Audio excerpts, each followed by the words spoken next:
This video sponsored by SBO Digital Marketing. SBO Digital Marketing இந்த வேலை வீட்டில் இருந்தே பண்ணுற மாதிரி பார்ட் டைமாகவும் பண்ணலாம். அதே மாதிரி ஸ்டூடெண்ட்டு, ஹவுஸ் ஒய்ஃபு, வேலை தேடுறவங்க, அதே போல் மொபைலில் ஒர்க் பண்ணுற மாதிரி தான். நமக்கு சோஷியல் மீடியா பற்றியும் கொஞ்சம் தெரிஞ்சிருக்கணும். ஓகேங்களா? எந்த டைம்லனாலும் நீங்கள் ஒர்க் பண்ணலாம். அப்படி உங்களுக்கு விருப்பம் இருந்தால் இந்த நம்பருக்கு கான்டாக்ட் பண்ணுங்கள் வாட்ஸ்அப்பில். ஸ்கிப் பண்ணாதீங்க. பெரிய தப்பு. தினம் 300 ரூபாய் சம்பாதிக்க அரிய வாய்ப்பு. இன்ஸ்டாகிராம், ஃபேஸ்புக் பயன்படுத்த தெரிந்தால் போதும். Content post and content publishing மூலமா தினம் 300 ரூபாய் சம்பாதிக்கலாம். இந்த வேலை செய்ய 5 நிமிடம் போதும். Work training support, group communication support, all language customer live chat support, முக்கியமா சொந்தமா ஒரு பிசினஸ் ஸ்டார்ட் பண்ற அளவுக்கு உங்களால கற்றுக்கொள்ளவும் முடியும், சம்பாதிக்கவும் முடியும். இந்த வேலை வாய்ப்பு வழங்குவது 5 வருடத்திற்கு மேல ரன் ஆகிட்டு இருக்க நம்ம தமிழ்நாட்டு company school of business organisation private limited. மேலும் விவரங்களுக்கு டிஸ்கிரிப்ஷன்ல கொடுத்திருக்க நம்பருக்கு வாட்ஸ்அப் பண்ணுங்க.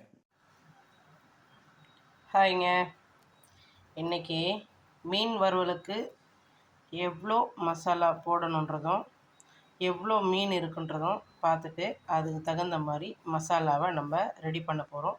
மீன் வறுவல் செய்கிறது எப்படின்னு பார்ப்போம் வாங்க. ஓகேங்க, வஞ்சர மீன் தான் எடுத்திருக்கேன். ஓகேங்களா?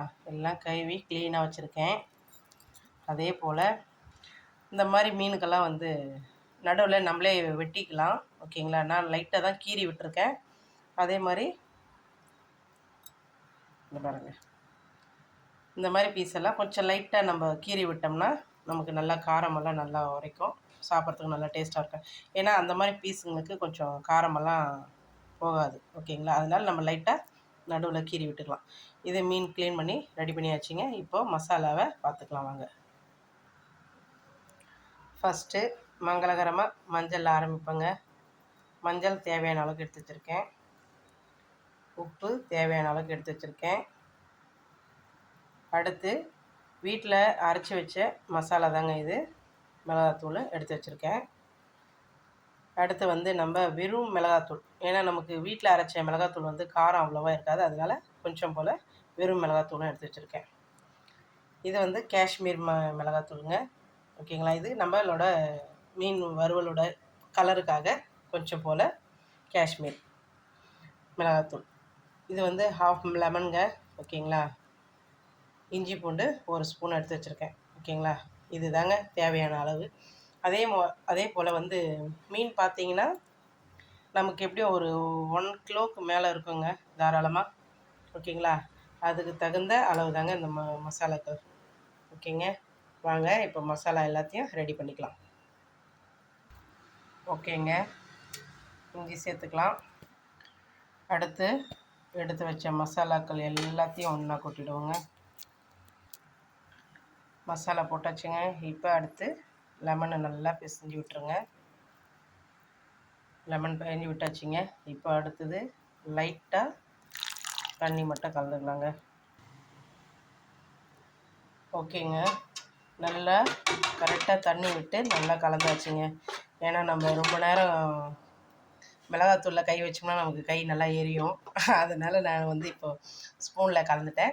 அதுக்கப்புறமா மீனில் தடவும் போது நம்ம கையில் தாங்க வச்சு தடவ முடியும். ஏன்னா ஃபுல்லாக மீனுக்கு ஃபுல்லாக தடவுனா தான் நல்லா உள்ளெல்லாம் சதைக்குள்ளே இறங்கும். ஓகேங்களா? இப்போ நம்ம அப்படியே மீன் எடுத்து தடவி எடுத்து வைக்கலாங்க. இந்த மாதிரி தடவி அழகாக 2 பக்கமும் தடவி நல்லா டிப் பண்ணி வைங்க. ஓகேங்களா? நான் மீன் தோசை கடாயில் தாங்க பொரிப்பேன். ஏன்னா நம்ம எண்ணெயில் போட்டால் கொஞ்சம் நிறைய மசாலாலாம் போயிடும். ஓகேங்களா? இந்த மாதிரி தடவி எடுத்து வச்சுக்கோங்க. ஓகேங்களா? ஏன்னா இந்த மாதிரி நம்ம பெரிய பாத்திரத்தில் கலர்னா தான் நமக்கு நல்லா மசாலாவும் இறங்கும், நல்லா மீன் கலாரத்துக்கும் நல்லாயிருக்கும். ஒரு சிலர் மீன் போட்டுட்டு அதிலே மசாலாலாம் போட்டு நல்லா கலந்து விடுவாங்க. அதை விட இந்த மாதிரி செஞ்சு கலாரி வச்சிங்கன்னா நல்லா கொஞ்சம் டேஸ்ட்டாகவும் இருக்கும். நல்லா இன்னும் கொஞ்சம் காரமெல்லாம் மீனுக்குள்ளே இறங்கும். நமக்கு சாப்பிடும்போது ஒரு சில இடத்துலலாம் சதைங்களெல்லாம் இந்த காரம் உப்பெல்லாம் நமக்கு இல்லாமல் இருக்கும். ஓகேங்களா? அதனால் இந்த மாதிரி செஞ்சிங்கன்னா நல்லா நமக்கு காரமும் உரைக்கும். ஓகேங்களா? ஒவ்வொரு மீனாக அந்த மாதிரி தடவி எடுத்து வச்சுக்கோங்க. ஓகேங்க, அதே போல் ஒரு டிப்ஸ் ஒன்று சொல்கிறேன் பாருங்கள்.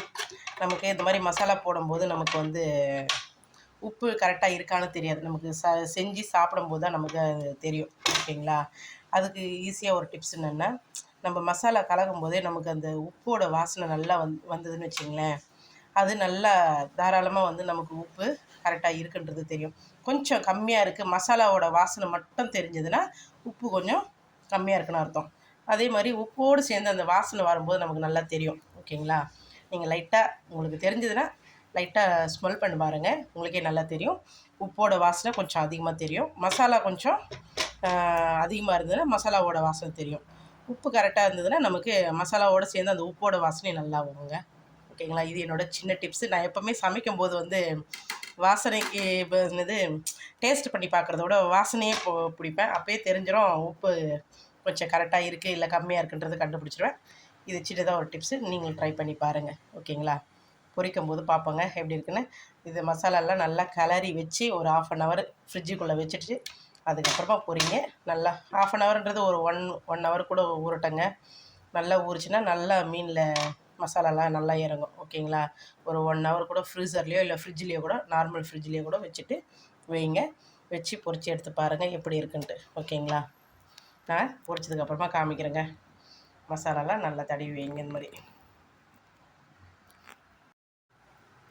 ஓகேங்க, நல்லா மீன் மசாலாவில் ஊறிடுச்சு. இப்போ நம்ம தோசை தவாவில் எடுத்து போடலாங்க. எண்ணெய் ஊற்றிருக்குங்க. இப்போ ஒவ்வொரு மீனாக எடுத்து இந்த மாதிரி வச்சுக்கலாங்க.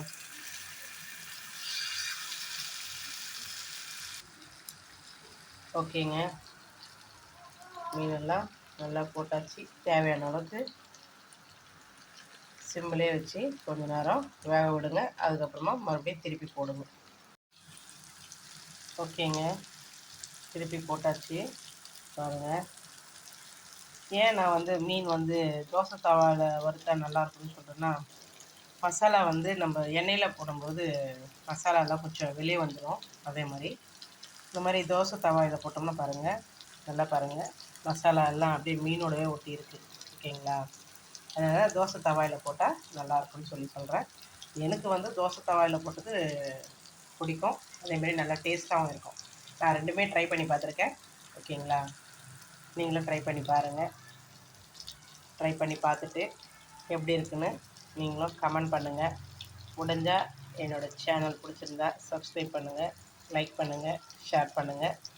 மறக்காமல் பெல் ஐக்கானும் தட்டிட்டு போங்க. ஓகே ஃப்ரெண்ட்ஸ், நெக்ஸ்ட் வீடியோவில் பார்ப்போம். தேங்க்ஸ்ங்க.